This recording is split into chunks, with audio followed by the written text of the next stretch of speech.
आज हम डिस्कस करने वाले हैं एक अनदर इम्पॉर्टेंट टॉपिक पे जो हाल ही में लोकसभा इलेक्शन में बहुत न्यूज में रहा, and that is NOTA option, none of the above. So we will discuss today what is this nota option, what is the legal significance of this option in the elections, as well as what the Supreme Court has held and what the Supreme Court may held in the future. So first of all, when we talk about election, we know कि Constitution of India talks about a just and fair election. For any democracy, it is very important. Article 324 of the Constitution of India gives the power to the Election Commission of India for functioning of the election and supervise of the elections in a proper way. Now, the question comes कि when we talk about the elections, so there is a proper conduct which is to be supervised by the Election Commission of India. तो क्या है ये NOTA option और क्यों हमें इसको समझना है, इसको आज हम डिस्कस करने वाले हैं. न्यूज में क्यों आया ये, बिकॉज जब हम इस इलेक्शन को देख रहे थे, that is 18th election of Lok Sabha, there was one important city of MP which is Indore. So Indore, during that election when the votes opened, it found कि more than 2 lakhs votes were given to the nota option. The question arises, when already there are candidates, why the people are choosing the nota option? And even if they choose this nota option, what will be the result of the nota options in the election? So first of all, remember student, जब हम इसके background पे जाते हैं, so in the year of 2013 we find a Supreme Court judgment and the name of the judgment was PUCL versus Union of India.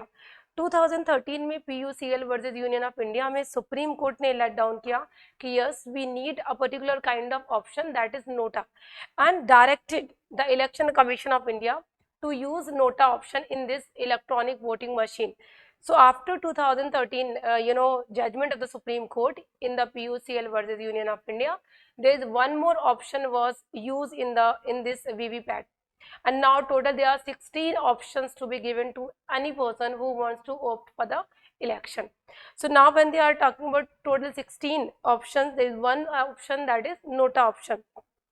But the question comes कि क्या 2013 के इस जजमेंट के बाद ही नोटा ऑप्शंस का न्यूज आया, या फिर इससे पहले भी कुछ ऐसे प्रोविजंस थे या कुछ ऐसा था जिसमें हमने ऑलरेडी इसके बारे में जाना.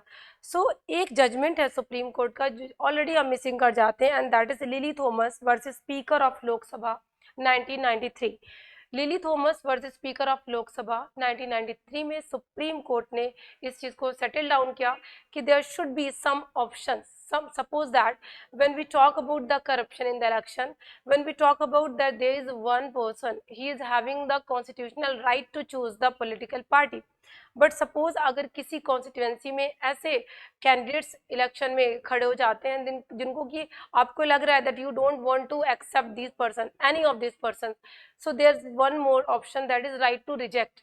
तो right to reject should also be included in the right to elect 19(1)(a) of the Constitution of India.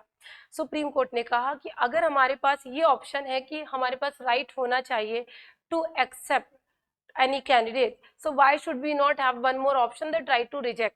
So 1993 के इस जजमेंट के बाद से एक चीज तो क्लियर हो गई कि supreme court is inclined toward giving the option to the candidates about the right to reject. इसी के फर्दरेंस में जो आप जजमेंट पढ़ते हो, and that judgment was PUCL, जो मैंने अभी इंट्रोडक्शन में आपसे डिस्कस किया. सो 2013 के बाद जो इलेक्शंस होने थे, इसमें एक और ऑप्शन यूज करना था, that is NOTA. If any citizen who is having the right to vote is not satisfied with any of the candidate in the constituency, he can go for this nota option, none of the above. It means that right to reject the candidates which are standing on the behalf of any political party. But the question was that who were the particular states which introduced the first of all nota options. So that would be the current affair question, so I am using it here. That 2013 में PUCL के judgement के बाद में Delhi, MP, Chhattisgarh, Rajasthan, ये वो states हैं जिन्होंने अपने इलेक्शन में, स्टेट लेजिस्लेटिव इलेक्शंस में नोटा ऑप्शंस को यूज करा, and the citizens were given the chance to use NOTA options to opt for their preference. Now question, one more question comes कि if suppose there was no NOTA option, whether there was any option in this electoral system which allowed any person to reject the candidates. The answer is still yes. So we are just using here one more important provision. There was rule number 49O of the Conduct of Petitioners Rule 1961. So 1961 में एक बहुत popularly form था, that was form number 49O. इस form में जो use होता था, that was given the chance कि आप यूज कर एक सीक्रेट फॉर्म फिल करना होता था आपको अपनी कॉन्स्टिट्यूंसी में, और उसमें रीजंस के साथ आपको ये ऑप्ट करना होता था कि I am not going to select any of the candidate. But as we know that we are talking about the secretarial system, confidentiality should be there in the election. So whenever any person wants to fill this form, it was supposed to invoke the privacy of that person. तो इसलिए provision तो था but confidentiality इतना नहीं थी. So that is what कि EVM machine में ही option जोड़ दिया जाए, ऐसा इंट्रोड्यूस किया गया. So as I told you कि हमारा 2013 तक सिचुएशन ये था कि वीवीपैट पे एक ऑप्शन दिया गया आपको. नाउ इन 2021 एक इंफॉर्मेशन आया दैट सुप्रीम कोर्ट के पास एक पिटिशन आया, जिस पिटिशन में कहा गया कि suppose if there is one constituency and the election is conducted, when the results come and the result finds कि एक ऐसा कैंडिडेट है जिसको कि वोट मिलना था, but they are 2 or 3 candidates but they were not given the votes. तो वहां पर सबसे ज्यादा नोटा पे लोगों ने ऑप्शन को यूज करा. तो क्वेश्चन ये आता है कि अगर किसी पर्टिकुलर कॉन्स्टिट्यूएंसीज में the people are feeling that they don't want to accept any of the standing candidate, then what should be the effect on these candidates. So supreme court ने इलेक्शन कमीशन ऑफ इंडिया को एक notice issue किया 2021 में, जिसमें बोला कि आप ये क्लियर करिए कि अगर किसी कॉन्स्टिट्यूएंसी में कोई इलेक्शन होता है और वहां पे सिटीजन्स जिनके पास राइट टू वोट है, अगर वो नोटा के फेवर में वोट्स करते हैं तो उन कैंडिडेट्स को भी क्वेश्चनेबल करना चाहिए, उन पॉलिटिकल पार्टीज को भी क्वेश्चनेबल करना चाहिए कि why you are giving the chance to those candidate who are not preferred by the people of that particular constituency. तो यहाँ पर उन्होंने बोला कि आप अपनी प्लेनरी पावर को यूज करें as per article 324 of the constitution of India. Election commission को डायरेक्शन दिया गया कि आर्टिकल 324 को यूज करें and then you should declare the election as cancelled. अगर किसी कॉन्स्टिट्यूएंसीज में number of the votes NOTA को पढ़ रहे हैं तो आप उस इलेक्शन को कैंसिल करिए and there should be re election chances. और उस सिचुएशन में उन कैंडिडेट्स को जिनको वोट्स नहीं मिला, it's seems to be right to reject this candidates.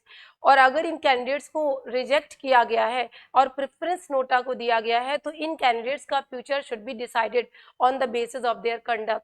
तो ये चीज़ें 2021 में आया. तो यहाँ तक सिचुएशन ये था कि NOTA was just giving the impression that right to reject is allowed. It's mean the people are not preferring these candidates who are standing for the election.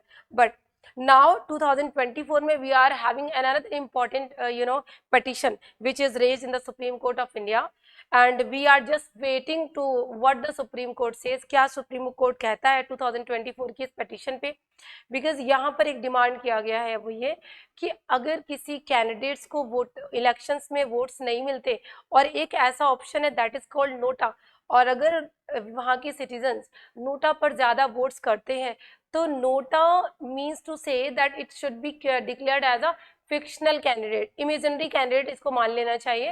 And we should decide कि ऐसा कुछ imagine करें कि वो particular votes waste ना जाए और हम इस प्रेफरेंस में कुछ ऐसे अरेंजमेंट करें कि फिक्शनल कैंडिडेट का कॉन्सेप्ट शुरू हो.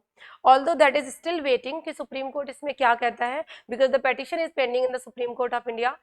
बट बिकॉज अभी रिसेंटली लोकसभा के इलेक्शन में we have seen the importance of NOTA in the city of Indore कि that the very major political parties were not given much more votes and the more than 2 lakhs votes were given to the nota option. तो यहाँ पर NOTA की significance को assurance दिया गया. So that is vote कि अब हमें देखना ये होगा कि सुप्रीम कोर्ट इस नोटा की इंपॉर्टेंस पर और क्या चीजें लेट डाउन करता है और इस फर्दरेंस में इलेक्शन कमीशन ऑफ इंडिया किस तरीके से इस सिचुएशन को डील करता है. So that was all that I wanted to say. In brief I would say that NOTA is one of the important option which can be accepted, which can be taken by the citizens who are having the right to vote to reject those candidates who are standing from the political party but they don't have such a good conduct that they should be preferred over the nota.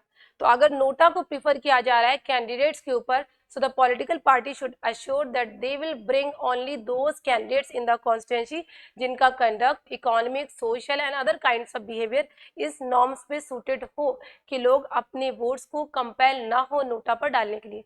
So this was all. I hope that it will be beneficial for the law student. Thanks for watching this video.